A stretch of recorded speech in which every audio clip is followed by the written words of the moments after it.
Estou aqui com o Dr. José Ângelo Remédio Júnior, procurador do Estado. Ele vai nos responder algumas questões sobre discriminação no processo de seleção. Dr. José Ângelo, o que caracteriza a discriminação no processo de seleção? A discriminação na relação de trabalho, especialmente pela perspectiva na fase de seleção, envolve o quê? Há um fator de discriminação injustificado ao candidato, ou seja, escolhe-se um fator raça, religião, sexo, idade ou outros fatores para excluir alguém de ter acesso a um cargo ou a um emprego injustificadamente. E o que nos diz a lei em relação a isso? O ordenamento jurídico brasileiro é bastante rico em normas que obstam, que impedem a discriminação. Pode-se citar, a título de exemplo, a Constituição Federal, que prevê como direito fundamental a proibição à discriminação.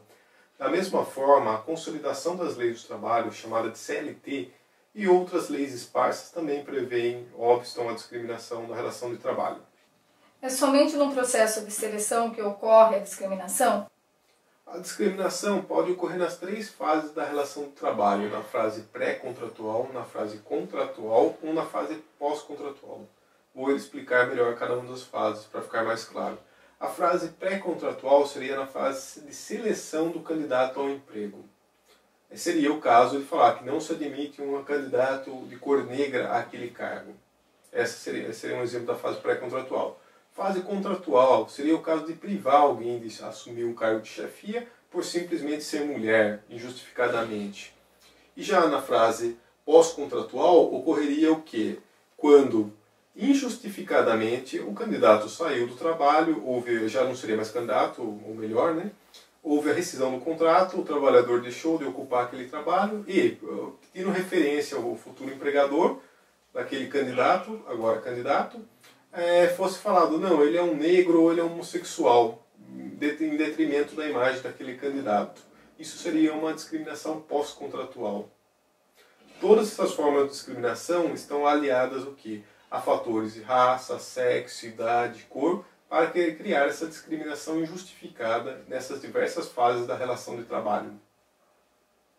Ao analisarmos alguns anúncios em jornais, nos confrontamos com alguns anúncios discriminatórios, do tipo gerente acima de 30 anos, auxiliar de produção do sexo masculino. Isso a gente vê que é discriminação. As pessoas que se sentirem discriminadas por esse tipo de anúncio, elas podem mover alguma ação contra a empresa que anunciou o jornal? Primeiramente, é interessante fazer uma diferenciação entre o que? Os casos em que o processo de seleção está pedindo requisitos que são, de fato, discriminatórios e outros em que o cargo realmente necessita, pela natureza desse cargo pleiteado, de ter características especiais no candidato. A título de exemplo, o caso em que se exige uma foto no currículo, aparentemente é injustificada, portanto, discriminatória essa exigência para o candidato. De outro lado, se você cogitar em que o candidato tem 1,70 m para um cargo de segurança, já não se pode dizer que é uma característica discriminatória no processo de seleção ao emprego. Mas, voltando à pergunta, se que for colocado a questão de que o candidato se sentiu prejudicado, lesado, discriminado pelo processo seletivo, ele pode sim ajuizar uma ação na Justiça do Trabalho alegando tais fatos. Não há problema. Como meio de prova, ele poderá usar todos os meios que o direito admite. Título de exemplo, a prova testemunhal, pericial, documental, a confissão da outra parte, entre outros meios probatórios. Além disso, o candidato que se sentiu discriminado poderá oferecer denúncia no Ministério Público do Trabalho e na Delegacia Regional do Trabalho competente. Essa última é um órgão do Executivo que vai fazer a fiscalização competente. Um candidato que se apresente num processo de seleção a uma entrevista de emprego, vestido inadequadamente com trajes que nós consideramos impróprios, como shorts, camisa regata, sandálias, ou até mesmo usando piercing ou tatuagem à mostra, isso é discriminação? A questão da vestimenta é muito mais relacionada ao gosto subjetivo de cada candidato do que um fator de discriminação. É lógico que dependendo da vestimenta não vai se adequar pela aparência, pelo estilo da pessoa a um determinado cargo. Ora, dessa forma, é nada mais razoável que uma pessoa se vista de um modo adequado a ele, a uma repartição pública ou uma empresa. De qualquer forma, não é relacionado a raça, sexo, ou religião, ou qualquer outra forma, ao modo de se vestir. Salvo casos em que essa roupa for relacionada a um aspecto, por exemplo, da religião ou cultural. Aí sim poderia ocorrer a discriminação. Então, em regra, não há discriminação pela roupa, mas é uma adequação do comportamento da pessoa ao modo pleiteado na empresa.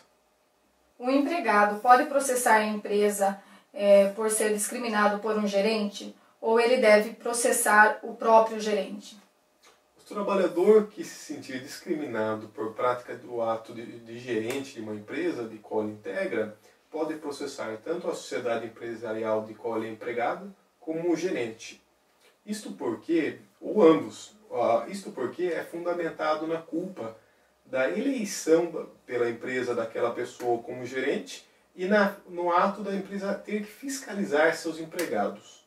Ou seja, ela responde por essas duas perspectivas.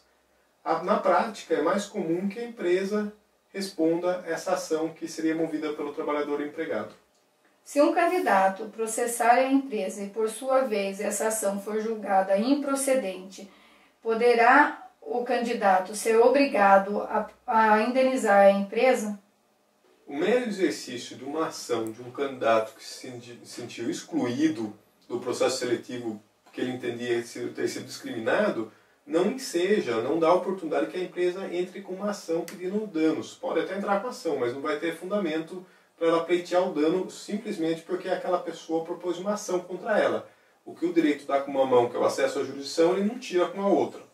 No entanto, se esse mesmo candidato, após ser excluído do processo de seleção, colocar um site na internet falando tal empresa pratica discriminação no processo de seleção, aí sim, nessa hipótese, pode estar configurado o dano para essa empresa que poderia mover uma ação contra esse candidato.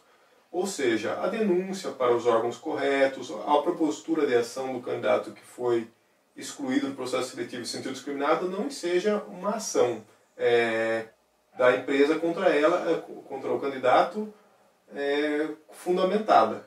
Mas, se ele exercer outros atos que podem causar dano, aí sim pode possibilitar isso.